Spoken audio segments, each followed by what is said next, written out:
alunos, tudo bem? Tranquilo? Vamos lá para mais uma aulinha, dessa vez aula sobre níveis e subníveis de energia.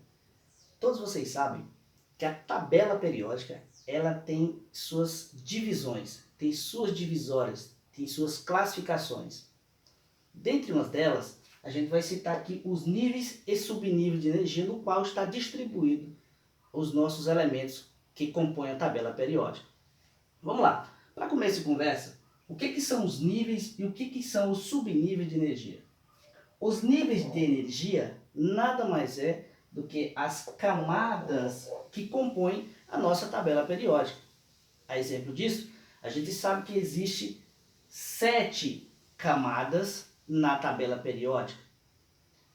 1, 2, 3, 4, 5, 6 e 7, que são as linhas horizontais da tabela periódica. Tranquilo? Essas camadas, elas são identificadas como sendo K, L, M, N, O e P. 1, 2, 3, 4, 5, 6, P e ainda Q. Tranquilo? 1, 2, 3, 4, 5, 6, 7. Cada uma camada dessa, ela comporta uma certa quantidade de elétrons. E dentro dessa capacidade de elétrons é que entra os subníveis ou as subcamadas. Então, o que são os níveis? Os níveis são as camadas eletrônicas que eu tenho na minha tabela periódica. Tá? E eu posso ver isso ao analisar a tabela periódica a olhar para ela de forma horizontal. Os subníveis de energia, ou chamada de subcamadas, é onde a gente se encontra uma certa quantidade de elétrons dentro de cada subnível. E quem são esses subníveis? Os subníveis conhecidos são S, P, D e F. Dentro de cada subnível desse aqui, comporta uma certa quantidade de elétrons. Onde, no subnível S, a capacidade máxima de elétron que o subnível comporta são 2 elétrons. No subnível P, a quantidade máxima são 6 elétrons. No subnível D, a quantidade máxima de elétrons são 10 elétrons. E no subnível F, a quantidade máxima de elétrons que compõem esse subnível é 14 elétrons. Partindo desse ponto, a gente tem a chamada distribuição eletrônica. Eu posso fazer essa distribuição eletrônica a partir do conhecimento da quantidade de elétrons que eu tenho dentro de cada camada, que dentro dessas camadas tem uma quantidade de subníveis.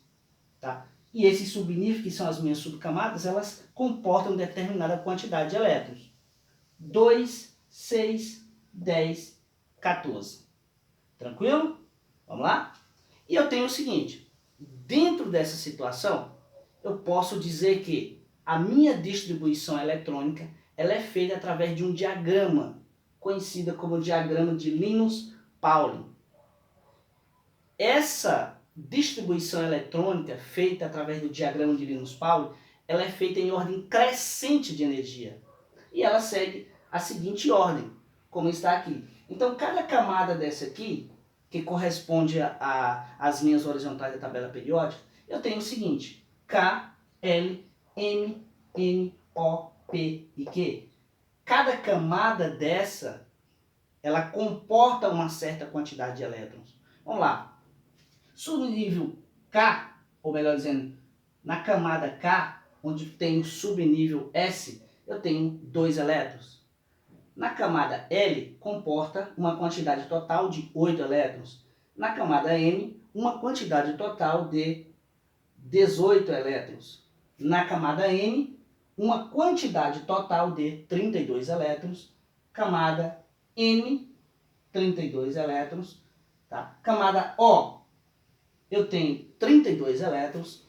Camada P, eu tenho 18 elétrons. E camada Q, eu tenho uma quantidade total de 8 elétrons dentro de cada camada. Se você seguir a setinha, quando é feita a distribuição eletrônica em ordem crescente de energia, eu vou seguir a diagonal. Eu vou seguir essa setinha. E aí faça a distribuição de determinado átomo, de determinado número atômico. E aí você vai seguir o subnível, onde comporta determinado tanto de elétron. Vamos lá. Você tem a seguinte situação.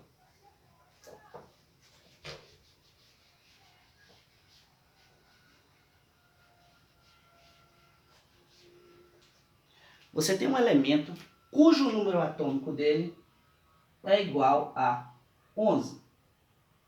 Fazendo-se a distribuição em ordem crescente de energia na diagonal, eu vou usar esse número pequenininho aqui, que são os meus elétrons, que está dentro do meu subnível.